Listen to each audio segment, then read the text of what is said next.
Welcome back student last time में topic पढ़ रहे थे वेक्टर, और मैंने वेक्टर में आप लोगों को जितना मैंने थ्री क्लास में पढ़ा रहा था और लास्ट टाइम तो थ्री का मैंने वेक्टर फॉर्म बताया था। आज से मैं प्योर थ्री स्टार्ट करने जा रहा हूँ। एक्चुअली वो जो था वो एक अलग टाइप था। अब यहाँ से आपका थ्री स्टार्ट होने वाला है और सभी लोग यहाँ पर बाकायदे देखें और पूरा समझें। इस थ्री को अगर मैं बात करूँ कि मैंने आपसे कह दिया थ्री है मान लीजिए, ठीक, तो इस थ्री में आपको क्या क्या पढ़ना है, पहला टॉपिक बाय टॉपिक जरा समझ लेते हैं क्या है। तो पहले आपको पढ़ना है direction, cosine and direction ratio. Direction, cosine and direction ratio. आपको यहाँ पर डायरेक्शन, कोसाइन और रेशियो के बारे में पहले पढ़ना है। इसके बाद आपको सेकंड यहाँ पढ़ना है लाइन के बारे में, और फिर यहाँ पे आपको स्ट्रेट लाइन बोलते हैं इसको हम लोग, और फिर यहाँ पढ़ना है प्लेन। और ज़्यादा नहीं पढ़ना कि बहुत डिटेल में पढ़ना हो ना, बस थोड़ा थोड़ा पढ़ना है। अब इस लाइन में बहुत कुछ आने वाला है, इस प्लेन में बहुत कुछ आने वाला है, इस डायरेक्शन, कोसाइन और डायरेक्शन रेशियो में बहुत कुछ आने वाला है। मतलब एंगल, अब इस लाइन में भी दो लाइन के बीच का एंगल, एक प्लेन के बीच का एंगल, दो लाइन दो प्लेन के बीच का एंगल, ठीक है। ऐसे बहुत सारे क्वेश्चन यहाँ पर पढ़ने मिलने वाले हैं आप लोग को। क्या क्या पढ़ने मिलेंगे जरा सुनिए पहली बात। तो स्टार्ट कर रहे हैं हम छोटा सा बेसिक कॉन्सेप्ट से कि सर थ्री क्या है। आप सबको मालूम है स्पेस पर जब स्टडी करते हैं तो थ्री बोलते हैं। स्पेस बोलो थ्री बोलो सेम बात होती है। एक्स एक्सिस वाई एक्सिस तक जब तक स्टडी कर रहे होते हैं तब तक वो एक नॉर्मली कोऑर्डिनेट ज्योमेट्री चल रही होती है, और जैसे ही उस कोऑर्डिनेट ज्योमेट्री को जैसे हम स्पेस पर स्टडी करते हैं उसे थ्री में कह देते हैं, थ्री डायमेंशन में बोल देते हैं। स्पेस की बात करना है। अब बात आती है सर अब ये क्या है। तो सबसे पहला यहाँ पर जो आर्टिकल आपको पढ़ना है वो पढ़ना है डायरेक्शन, कोसाइन। आपको डायरेक्शन, कोसाइन के बारे में डिस्कशन करना है। तो डायरेक्शन, कोसाइंस क्या होते हैं, जिसको हम लोग डीसीएस के नाम से भी जानते हैं। क्या कहते हैं इसे हम लोग बेटा, इसको हम लोग डीसीएस कहेंगे, ओवरऑल डीसीएस के नाम से जानेंगे। शॉर्टकट में डीसीएस क्या होता है इसके बारे में जानेंगे। सिंपल है, देखिए क्या है, देखिए X axis, Y axis and Z axis. ये एक्स है, ये वाई और ये क्या है, मतलब तीन एक्सिस एक्स वाई जेड को रिप्रेजेंट कर रहा है। अब मेरी बात को आप लोग ध्यान दो अच्छे से, तो आपको मैं डीपली समझा सकूँ, ठीक। तो मैं डीपली आपको समझा सकूँ कैसे। तो मैंने टॉपिक क्या लिया, डायरेक्शन, कोसाइन, जिसको हिंदी में बोलते हैं दिक्कोज्या। और बच्चे कहेंगे सर आप हिंदी में बता जरूर दीजिए इसको, दिक्कोज्या कहते हैं, ठीक। किसी को याद नहीं रहेगा कोज्या के बारे में। जिया क्या बोलते हैं, साइन। जिया को बोलते हैं साइन, तो कोज्या को कॉस। सिंपल सी बात, ओके। अब बात आती है दिक्कोज्या क्या होती है, डायरेक्शन, कोसाइन क्या होते हैं, डीसीएस क्या होते हैं। डीसीएस के बारे में करते हैं। तो पहले मैं आपको समझा दूं कि डीसीएस और डायरेक्शन, कोसाइन क्या क्या है। मान लिया आपके पास यहाँ पर एक पॉइंट है ओ, ठीक, ये सॉरी पी पॉइंट है ओ, और जिसका कोऑर्डिनेट क्या है X comma Y comma Z, ठीक। इसको इससे मिला लीजिए तो पी एक क्या हो जाएगा आपको पता है, एक वेक्टर बन जाएगा, वेक्टर फंक्शन बन जाएगा, रेडियस वेक्टर बन जाएगा। आपको जो चाहो चाहो कर सकते हो, ठीक। अच्छा आपको सर सीधी लाइन बन गई ना, थोड़ा ध्यान देना, ऐसा कुछ है नहीं तो हम तेरह थोड़ा करते वरना बच्चे ने सही आपको बिल्कुल सीधी लाइन बना दी। P X comma Y comma Z, इस पर थोड़ा ध्यान रखा सब लोग, ओके। मतलब डायरेक्शन, कोसाइन की बात करने जा रहा हूँ। एक्स एक्सिस से जो ये जो पोजीशन वेक्टर बना हुआ है ओपी, इसका जो एंगल एक्स अल्फा, एक एंगल कितना बनाता है, अल्फा बनाता है। वाई एक्सिस से एंगल कितना बनाता है बेटा, बीटा, और जेड एक्सिस से एंगल कितना प्रोड्यूस करता है, गामा, ठीक। The cosine of with X and OP, या cosine of alpha comma cosine of beta comma cosine of gamma are called DCS. That's mean क्या बोलेंगे, cos alpha comma cos beta comma cos gamma क्या कहलाते हैं बेटा, DCS कहलाते हैं। मतलब पोजीशन वेक्टर जो दिया होता है उसका एक्स एक्सिस से एंगल, वाई एक्सिस से एंगल और जेड एक्सिस से कोसाइन एंगल। कौन सा एंगल, कोसाइन एंगल, कोज्या का एंगल। कॉस एंगल जो बनता है उसे क्या बोलते हैं बेटा हम लोग, डीसीएस कहते हैं। क्या कहते हैं उसे हम लोग, डीसीएस। उसे हम लोग डीसीएस के नाम से जानेंगे। तो cos alpha, cos beta, cos gamma are called D C S. इसका मतलब डीसीएस, ये बात तो आपको क्लियर हो गई। अच्छा यह होता क्या है, ये जो कॉस अल्फा है इसको हम लोग एल से रिप्रेजेंट करते हैं, कॉस बीटा को हम लोग बेटा एम से रिप्रेजेंट करते हैं और कॉस गामा को हम लोग डिनोट कर लेते हैं एम से। थोड़ा ये ध्यान रखिएगा, ऐसे हम लोगों ने लिख लिया है, ये इसको DCS के नाम से जाना है। ओके, तो चाहे cos alpha, cos beta, cos gamma की बात करें या एल एम एन की बात करें, ये बात सेम है। ये बात सबको क्लियर हो गई। अब बात आती है सर इन कोऑर्डिनेट की, इनके कोऑर्डिनेट की। ये जो एक्स एक्सिस वाई एक्सिस में कोऑर्डिनेट होते हैं आप सब लोग जानते हो, आप लोग कहते हो एक्स एक्सिस में कोऑर्डिनेट 1, 0, 0 और इन्हीं को एक्स एक्सिस का DCS कहते हैं। क्या कहते हैं? DCS of x axis. क्या कहते हैं बेटा हम लोग?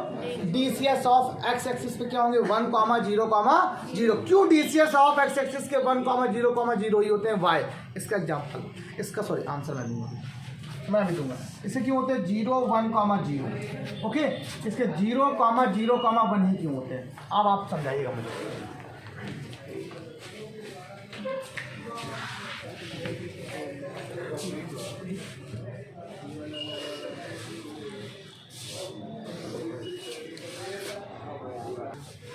चलो सुनो, मैंने आपसे क्या बोला कि एक्स एक्सिस के डायरेक्शन जो कोसाइन क्या होते हैं 1, 0, 0। वाई एक्सिस क्या होते हैं 0, 1, 0। एक्सिस क्या होते हैं 0, 0। जेड एक्सिस क्या होते हैं 0, 0, वाई। पहला क्वेश्चन बच्चों का आता है वाई। देखिए जरूरी नहीं है कि मैं आपको अगर ना भी बताऊंगा तो कोई फर्क पड़ेगा क्या? आप सबको पता है एक्स एक्सिस में क्या होता है, एक्स तो होता है, वाई और जेड नहीं होता। सिंपल सी बात है, नहीं होता। आप फिर कहोगे हाँ सर कोई बात नहीं, लेकिन आपने एक बात गौर करी, मैंने अभी आपको बताया ये किस एक्सिस के DCS हैं? एक्स एक्सिस के। और एक्स एक्सिस के DCS हो, वाई एक्सिस के और जेड एक्सिस को होते तो DCS L, M और N ही है। इसका मतलब L कितना है, N कितना है, N कितना है? या कॉस अल्फा ये हो गया, कॉस बीटा ये हो गया, कॉस गामा ये हो गया। पर याद है आप लोग को 11th में थे आप लोग, तो मैंने आप लोग को यूनिट सर्कल थ्योरम बताई थी। मैंने आपसे बताया था पाइथागोरस जो थ्योरम होती है वो रॉन्ग होती है, बताया था। और मैंने आपसे कहा था पाइथागोरस आइडेंटिटी से इसको प्रूफ करते हैं। जो आप लोग ट्रिग्नोमेट्री पढ़ते हो, सर्कुलर ट्रिग्नोमेट्री पढ़ते हो, इसीलिए तब बताते हैं वाई साइन एंटी वैल्यू 1।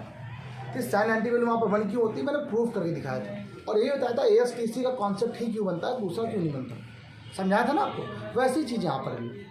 अगर मैं इसको आपको ये बताऊँ कि ये लाइन ऐसा क्या है, मैंने मान लिया, सुनना, ये मान लीजिए आपके पास कोई एक ये एक्स एक्सिस है, सुनो जरा, है एक्सिस है। तो इस एक्सिस के DCS क्या होंगे बेटी? कॉस अल्फा, कॉस बीटा और कॉस गामा। ओके, मान लीजिए ये दूसरी लाइन इसके क्या कर दिया, पैरेलल ड्रॉ कर दिया। ठीक, अपने मन से इस लाइन के पैरेलल एक लाइन ड्रॉ कर दी। अब सुनना, अगर ये लाइन इन दो एक्सिस के साथ परपेंडिकुलर है तो ये भी परपेंडिकुलर होगा, लेकिन ये खुद के साथ कैसा होगा, कैसा होगा? पैरेलल। इसका मतलब इन दोनों के बीच का एंगल कितना होगा, ध्यान रखिएगा। तो मैंने आपसे कहा एक बात तो बताने के लिए, तो कॉस खुद के साथ जब एंगल बनता है, मतलब देखो मैंने बताया अल्फा एंगल, ठीक है। और जब एक्सिस बदल देते तो बीटा एंगल बन जाता है। जेड के साथ कितना एंगल बनता है, गामा बन जाता है। तो इससे क्या बोलते हैं बेटा, अल्फा को क्या हो जाएगा 90, बीटा क्या बन जाएगा 0, सॉरी ये खुद के साथ 0 बनेगा।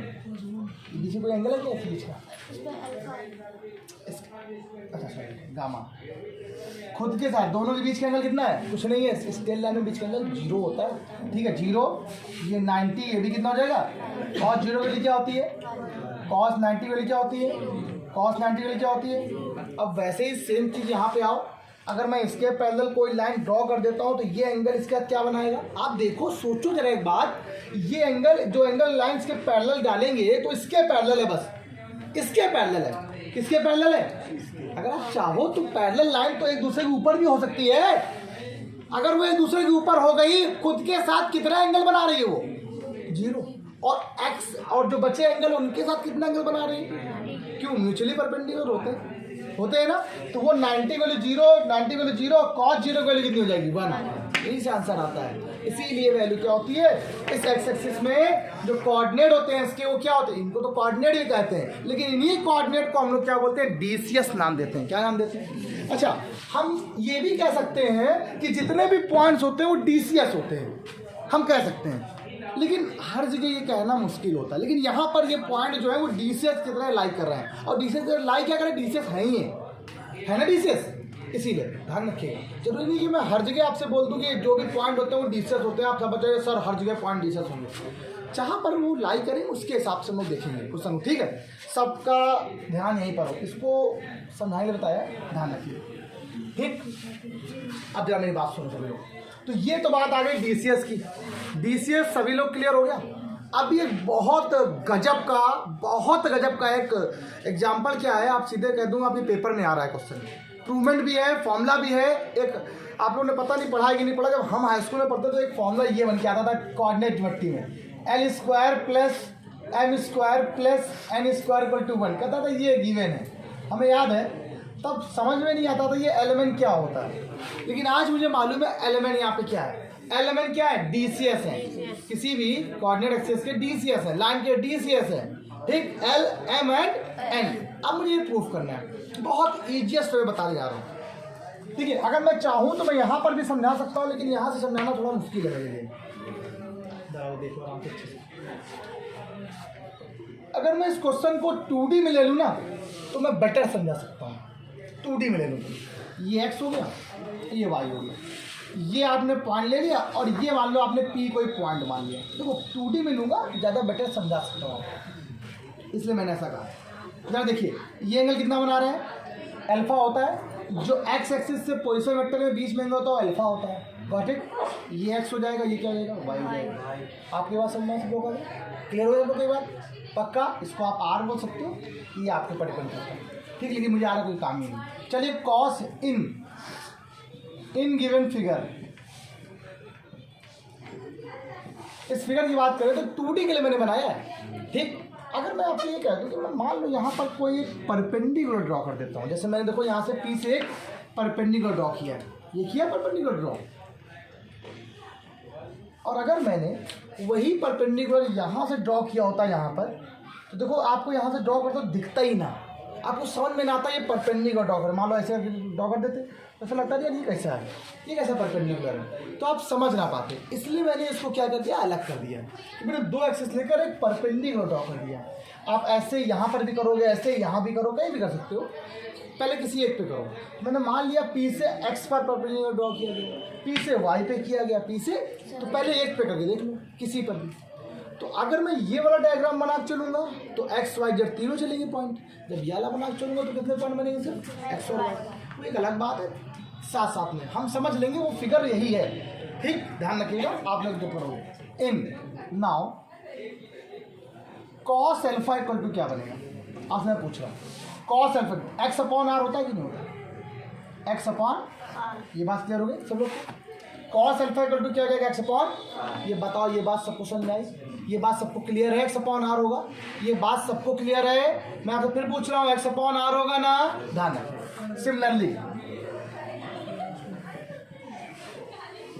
Similarly cos beta equal to क्या हो जाएगा, तो y/r हो जाएगा। cos गामा इक्वल टू क्या हो जाएगा, z/r हो जाएगा। वैल्यू है पूरी दे ली हमने, मान लिया देखो x माना है, आपका मतलब होता है कोई वैल्यू के हिसाब से, ठीक। तीनों का स्क्वायर करके जोड़ दो, तीनों का स्क्वायर करके जोड़ दीजिए, तो cos square alpha plus cos square beta plus cos square gamma equal to यहाँ क्या आ जाएगा, x² upon r², y² upon r², z² upon r²। L C M same है, x² plus y² plus z² upon क्या होता है। अच्छा कौन बताएगा, ये आज तक अभी तक क्लास में पढ़ते आ रहे हो आप लोग, जानते थे r वेक्टर को हम लोग क्या बोलते थे, xi cap, y j cap, z k cap. अगर इस पोजीशन वेक्टर को वेक्टर के फॉर्म में लिखो तो ऐसे लिखोगे, इसका मॉड क्या आता है, mod of r equal to root, किसी को तो हम लोग r लिखते हैं, और अगर इसका स्क्वायर कर दो तो क्या आ जाएगा, x² प्लस y² प्लस, तो वो दोनों ही वैल्यू सेम है कि नहीं है, इसका मतलब ये वैल्यू भी तो r हो गई है, तो r² अपॉन क्या हो गया। इसका मीन यहाँ पर ये है कि ये फॉर्मूला क्या बन के आ गया, cos square alpha plus cos square beta plus cos square gamma equal to कितना है 1। तो आपका जो पहली प्रूवमेंट लानी थी आपकी यही प्रूवमेंट आ गई है। ये प्रूव। और इसी कॉस अल्फा को आप लोग क्या बोलते हो? एल। कॉस बीटा क्या बोलते हो? एम। कॉस गामा क्या बोलते हो? ऑब्जेक्टिव क्वेश्चन जब बनने होते हैं तो यहीं से बन जाते हैं। पहला number cos square alpha plus cos square, बहुत अच्छे अच्छे क्वेश्चन अभी एक फर्स्ट टर्म का एग्जाम हुआ है अभी, जब एसएससी वालों का एग्जाम हुआ है, ठीक, सारे क्वेश्चंस क्लास में बताए थे, ठीक। अभी तो मैं अभी आपको पढ़ा रहा हूँ, उन बच्चों को मैंने पहले पढ़ा दिया सब चीज़ें, ठीक। यही क्वेश्चंस यहाँ पे आए हुए हैं, ठीक। पता नहीं वीडियो तुम्हारे पास कब आए, तो उन लोगों को मैंने वो सब चीज़ें पहले ही पढ़ा दिए। पेपर अभी हुआ, मानो कि नहीं 16 नंबर 16 रखे हुए हैं। क्या पूछा गया? दो एंगल के बीच का एंगल, ठीक। और एक क्वेश्चन ऐसे एक दो क्वेश्चन पूछे गए थे, बहुत ईजीएस्ट क्वेश्चन पूछे गए। अगर जिसको कॉन्सेप्ट याद है तो बताइए, पहला आपको फॉर्मूला याद हो गया इम्प्रूवमेंट। अच्छा एक बात और, ये हो गई इम्प्रूवमेंट, ये हो गई है। अब पेपर में ये नहीं पूछता है, कुछ और भी पूछ लेता है। तो ये इसके साथ साथ तो ये बोल दिया उसने, वैसे को बोलते हैं, कहता है also deduce sign square alpha plus sign square beta plus sign square gamma की वैल्यू निकालो। ये वैल्यू निकाले दिखाइए आप सब लोग। देखो तो आपने क्या कहा? आप कह रहे हो वी नो डैट, क्या बोल रहे हो? आप कह रहे हो वी नो डैट, हम क्या जानते हैं? अब हम जानते हैं cos square alpha cos square beta cos square gamma equal to क्या होता है? 1। अब इसको तोड़ दो, 1 माइनस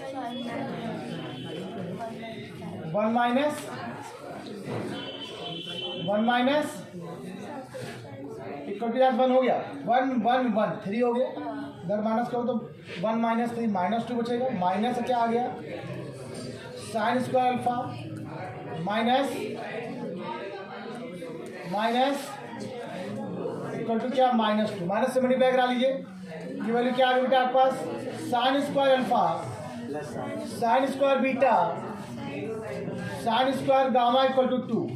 ये आंसर कितना आ गया आपके पास? कदमों में आंसर आ गया। आया?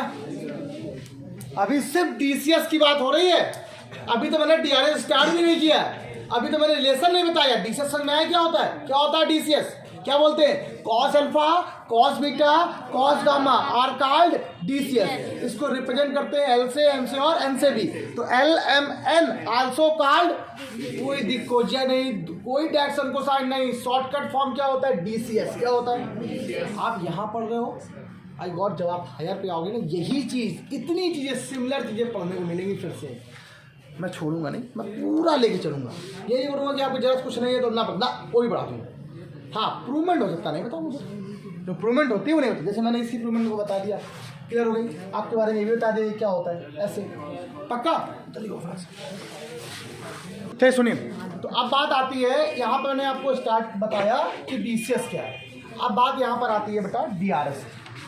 तो डायरेक्शन रेशियो क्या होता है इसमें? किसी भी एक लाइन के, किसी प्लेन के, या कैसे हम लोग इसको फाइंड करेंगे डीआरएस।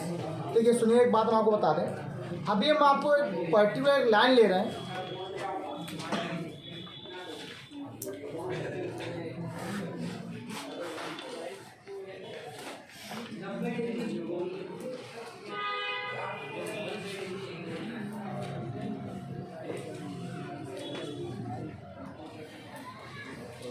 एक मैंने पॉइंट ले लिया ए बी, ठीक, x2 y2 और z2, उनके कोऑर्डिनेट ये, एक कोऑर्डिनेट ये, ठीक।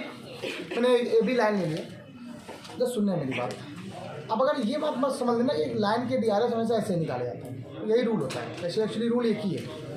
अभी मैं प्लेन जब बताऊंगा तो प्लेन में बता दूंगा प्लेन में क्या होता है, किसी लाइन में क्या होता है, शॉर्टकट में तुरंत निकाल लोगे आप लोग। तो मैंने आपसे कहा किसी भी लाइन, मान लिया आपने दो लाइन, आपके पास एक लाइन है, एक भी है, इसके कोऑर्डिनेट ये और इसके कोऑर्डिनेट ये हैं, ठीक। इसका डीआरएस निकालना है। डीआरएस को बोलते हैं इसको हम लोग डायरेक्शन रेशियो, इसको हिंदी में बोलते हैं दिक् अनुपात, ठीक। इनको शॉर्टकट में डीआरएस कहा जाता है, ठीक। डीआरएस डायरेक्शन को, sorry ratio, direction ratio. Direction ratio क्या होता है? किसी भी लाइन के direction ratio a, b, c होते हैं। और उसको a को कैसे निकालते हैं? a बराबर होता है formula x2 minus x1, b equal to beta क्या होता है? y2 माइनस y1, और c इक्वल टू बेटा क्या होता है? z2 minus. बस ये बात आप लोग के दिमाग में बस जानी चाहिए। ये कैसे है? मतलब किसी भी लाइन के हम लोग अगर दो पॉइंट दिए गए हैं तो उनके हम लोग डीआरएस निकाल सकते हैं, और इसके बिना कुछ नहीं होने वाला है। ध्यान रखिए, ये आपके पास ये रामबाण है, अगर ये नहीं तो आप कुछ नहीं कर सकते हो। धनुष बाढ़ चलाने के लिए आपको धनुष जरूरत पड़ती है, और जब तक धनुष नहीं होगा तो कुछ भी नहीं चल सकते आप। चाहे इतने बाढ़ ले आओ आप साथ में, चाहे इतने क्वेश्चन ले आओ, चाहे कुछ भी लेके आ जाओ, जब तक आपका DRS नहीं मालूम होगा आप क्वेश्चन बढ़ नहीं सकते आगे। बहुत बड़ी बात है DRS लाने की। तो बात आती है DRS की, तो एक पर्टिकुलर एक लाइन से आप DRS को ऐसे निकाल सकते हो, या कभी कभी DRS नहीं पता होते DCS से आप लोग DRS भी निकाल सकते हो, या DRS की हेल्प से आप DCS फाइंड कर सकते हो। तो उसका एक दूसरा रूल है, वो रूल बताएगा relation between DCS and DRS। क्या बताएगा? Relation between DCS and DRS with provement बता रहा हूँ, आप लोग ध्यान रखिएगा, विथ प्रूफ करके बता रहा हूँ। थोड़ी बहुत थ्योरी अगर ये लेट ए बी जा लाइन, ठीक है, ऑन किसी भी बोल सकते हो, on a line, on a coordinate axis, A B direction को sine of this and this, ये सब थोड़ा बहुत लिख दो, और लिखने से थोड़ा चीज़ें सही रहती हैं। हम लिखेंगे टाइम वेस्ट होगा, इसे लिखते नहीं रहना। रिलेशन में मैथ में कोई थ्योरी लिखने की जरूरत नहीं पड़ती, इसलिए जहाँ पर जरूरत पड़ेगी वहाँ पड़ेगी। जब फिजिकल या फिजिक्स का कोई चैप्टर जैसा आता है तो वहाँ पर लिखनी पड़ती है डायनामिक्स में। Relation between DCS and DRS, और यही समझो पहले DCS क्या होते हैं, लिखो जरा पहले। Let DCS of any line are, आप लिख दो L, M, N। अब लाइन की बात कर लेते हैं, प्लेन होगा तो प्लेन की बात कर लेंगे। And DRS will be A, B, C। तो ये कैसे होते हैं आपस में, रिलेशन कैसे बनाता है, क्या बना रहा है यहाँ पे, क्या बोल रहा है? L जो है, ये जो L है ये प्रोपोर्शनल रहता है किसके? A के। क्वेश्चन नंबर देखिएगा। सिमिलरली ऐसे ही M भी प्रोपोर्शनल लेता है B के, और N भी प्रोपोर्शनल लेता है C के। चाहे आप A को B के बराबर मान लो, चाहे B को A के प्रोपोर्शनल मान लो, सेम बात है, अलग चीज़ नहीं होती, बस उल्टा ऊपर नीचे रिलेशन होता है। मैंने क्या बोला? L यहाँ पे क्या है? Direction cosine. A यहाँ पे क्या है? Ratio. L always is proportional to A, M is proportional to B, and N is proportional to C। अब देखिए प्रोपोर्शनल सिंबल हटाते हैं, क्या आता है? कोई ना कोई कांस्टेंट आता है। L equal to KA first number, M equal to KB second number, और N equal to KC third number. अब आप जरा देखिए, अगर यहाँ से वैल्यू निकाली जाए अगर आप लोग के लिए, जरा देखना, तो आप लोग क्या कहोगे? L upon A equal to K, comma M equal to B equal to B, यहाँ से क्या आ गया? K, and N upon C equal to भी क्या? K। ये तीनों बराबर हो जाएंगे, तो इसका मतलब हो जाएगा L upon A equal to M upon B equal to N upon C। एक प्रॉपर्टी होती है मैथमेटिक्स में, प्रॉपर्टी यदि प्रोपोर्शनल की एक प्रॉपर्टी होती है, अगर तीनों प्रोपोर्शनल लिखे हों तो हम जैसे चाहें उसको वैसे लिख सकते हैं, उन तीनों का स्क्वायर करके लिख सकते हैं। लेकिन मेरा मन है, हमने क्या किया? तीनों का स्क्वायर करके लिख दिया, जोड़ के लिख दिया, equal to L square plus M square plus N square. ऐसा एक क्वेश्चन हाई स्कूल में था, वहाँ पे था जब ट्रायंगल पढ़ रहे थे आप लोग, और ट्रायंगल में सिमिलरिटी का क्वेश्चन पढ़ रहे तो वहाँ पर एक क्वेश्चन ऐसा यूज हुआ था। पता नहीं आपके में था कि नहीं था, लेकिन मनोहर रे की बुक में जरूर था, उसमें मैंने बताया था कि आप लोगों ने बालाजी पढ़ी होगी। बालाजी को वैसे भी मेरे हिसाब से बहुत जरूरत है, तो पूरी बालाजी पता नहीं क्यों Sudhir Kumar Pundi is the best. Higher की किताबें जितनी भी आती हैं ना, मैंने उनसे ही पढ़ी हैं, उनसे अच्छा सच में कोई नहीं लिखता। लेकिन उन्होंने जिन्होंने जो पब्लिकेशन ने पता नहीं क्या किया है, छोटी क्लास की किताबों में बहुत गंदा कर दिया है, मतलब जो सिलेबस में नहीं वो भी डाल दिया है। मतलब बच्चे को ये बोलते तुम ये भी पढ़ो, है ही नहीं, फिर भी 11th का है फिर भी तुम पढ़ो। क्यों पढ़ो यार, जब जो जितना होता है सिलेबस में उतना हम पढ़ नहीं पाते हैं। अब NCERT में क्वेश्चन क्यों कम होते हैं इतने, और जितने क्वेश्चन होते सब सटीक होते हैं। पेपर में क्या उससे हटके कभी आया आज तक? पढ़ा रहा हूँ आज तक कभी नहीं आया भाई। क्यों आप एक्स्ट्रा पढ़ा रहे, जब तक एक्स्ट्रा कहाँ ना जाए। इसीलिए न्यू एजुकेशन सिस्टम जो आया है ना, न्यू एजुकेशन पॉलिसी जो आई है 2020, आप समझो इसीलिए बेस्ट है। अब आपको यहाँ पढ़नी है वो यहीं पढ़नी है, उसके बाद आगे पढ़ना है, ठीक। इसीलिए ICSE हम देखो, आप बोर्ड CBSE और UP इसीलिए एक हो गया है। और अलग देखो जरा, ICSE आज भी हाई स्कूल अलग है, पहले मैट्रिक्स डाल दी गई, मानते हैं, ठीक है, अच्छी बात, सबका अलग अलग अपनी अपनी थिंकिंग है, लेकिन मेरे हिसाब से होनी चाहिए यार, सबके लिए बराबर हो, बड़ी दिक्कत होती है। अब जरा यहाँ पे देखो, तो ये भी ऐसे रूप से निकल आएगा,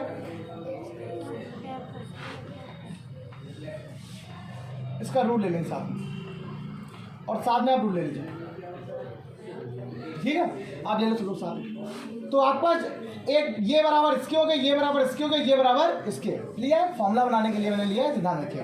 तो L upon A equal to यहाँ से क्या आ जाएगा, इसकी वैल्यू कितनी होती है सबको पता है, रूट के अंदर 1 अपॉन क्या आ जाएगा,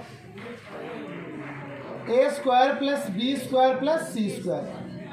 M upon B equal to यहाँ से क्या आ जाएगा, रूट 1 अपॉन रूट के अंदर बेटा A square plus B square plus C square. Similarly N equal to root 1 upon root के अंदर बेटा A square plus B square plus C square. आपको पता है एल स्क्वायर एम स्क्वायर 1 होता है ना, इसीलिए मैंने ऐसा किया।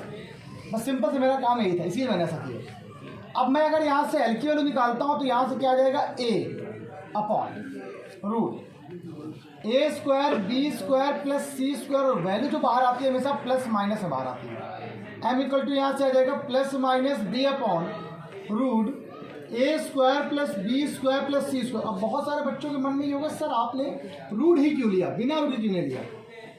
और रूट के लेने का भी मकसद था मेरा, जब मैं भी आपको आगे और पढ़ाऊंगा चीज़ें करूंगा, तो यहाँ पर A square plus B square plus C square मेरा कॉन्सेप्ट था। वहाँ पर जब एंगल की बात करने वाले होंगे हम अभी तो एंगल में पढ़ा होगा फॉर्मूला आप लोगों ने, A dot B upon mod A mod B. Mod का मतलब रूट के अंदर वैल्यू आती है, इसलिए मैंने इसको वहाँ पर थोड़ा सिमिलरली मिलता जुलता है, यहाँ पर रूट लिया हुआ है, कॉन्सेप्ट अच्छे से हो जाए, बस और कुछ भी नहीं। ठीक, 1 यहाँ प्लस माइनस सी अपॉन रूट के अंदर यहाँ से क्या आ जाएगा, ए स्क्वायर बी स्क्वायर। और अब मैं अगर आपसे एक एल एम और एन, मैं आपसे एक छोटा सा एक बात पूछना चाहता हूँ। अगर आपके पास DRS पता हो, क्या पता हो, DRS क्या होते हैं, ए बी सी, तो आप क्या निकाल सकते हो, एल एम और एन निकाल सकते हो। तो इसका मतलब मेन टॉपिक क्या हुआ, DRS की DCS, DRS। और हम तो कहीं दोनों हो गए, पर दोनों ही डिपेंड कर रहे हैं। देखो L इज प्रोपोर्शनल टू ए, मैं कह रहा हूँ अगर L आपको फाइंड करना है तो ABC पता होना चाहिए, ए पता है, बी पता है, सी पता है। लेकिन ध्यान रखिएगा प्लस माइनस की बात कर रहा है तो प्लस माइनस, जब फॉर्मूले की बात आएगी कहीं पर भी टी लगाने के लिए, क्वेश्चन हमेशा टी लगाने के लिए 3D से भी आता है। ठीक, एक तो फिक्स है कि दो लाइन आपस में परपेंडिकुलर होंगे तब क्या होगा, सबको मालूम है, ए डॉट बी का मान 0, तो वहाँ से क्या कर लैम्डा का मान निकालो, पी का मान निकालो। एक शॉर्ट में आना ही है, फिक्स है, जो मॉडल पेपर के हिसाब से आया है हिसाब से बता रहा हूँ मैं आपको, ठीक, कन्फर्म फिक्स है। ठीक, शॉर्ट डिस्टेंस आना ही आना है, इसका एक क्वेश्चन आना ही आना है, 2-3 क्वेश्चन पेपर, और मज़ा आ जाए क्वेश्चन करने में, और एक डेफिनेट इंटीग्रल आना ही आना है, ध्यान रखिएगा। तो मैंने आपसे कहा ये इस पर क्या आ गया, रिलेशन आ गया, किस पर रिलेशन आ गया, इस पर DCS और DRS पर रिलेशन ये है। अब बात आती है, इसके बाद का टॉपिक यहाँ से आता है, या चाहूँ तो मैं यहीं से अब डिले कर सकता हूँ, छोड़ दूँ।